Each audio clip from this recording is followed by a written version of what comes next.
Kami sudah dapat informasi, soal penetapan tersangkanya Gus Yakut tadi siang ya, dari KPK.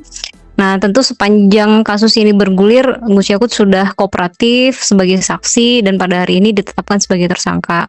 Ada beberapa hal catatan dan juga langkah-langkah hukum yang tentu akan, terus kami dampingi, terus kami upayakan karena, azas praduga tak bersalah tentu harus kita junjung tinggi ya, Mas, ya.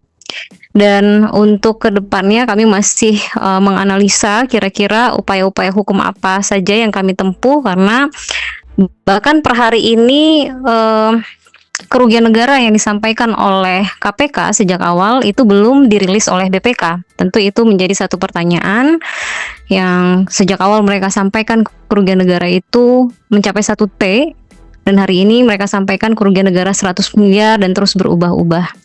Nah, catatan-catatan itu akan kami lakukan, beberapa, kajian yang dalam waktu dekat mungkin, akan kami putuskan kira-kira langkah hukum apa yang, akan dilakukan gitu, Mas. Iya, pertama, pemanggilan terakhir Gus Yakut itu kan sebagai saksi ya, beliau belum pernah diperiksa sebagai tersangka, baru penetapan hari ini dan, tentu langkah-langkah yang tentu bisa dilakukan sama halnya untuk para orang-orang yang bisa diambil ya ada berbagai langkah hukum ya. Mungkin belum bisa kita sampaikan saat ini karena kami juga baru mengetahui adanya penetapan tersangka.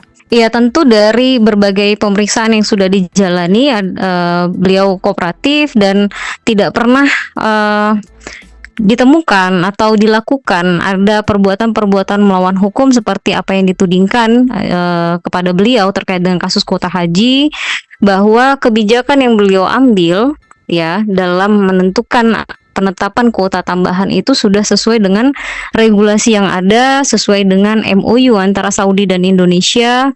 Tidak ada apapun perintah dari beliau terhadap pihak-pihak tertentu ya, yang ditujukan untuk menguntungkan pihak lain atau merugikan keuangan negara. Dan tidak ada juga, aliran dana berapapun, 1 rupiah pun kepada beliau, seperti itu.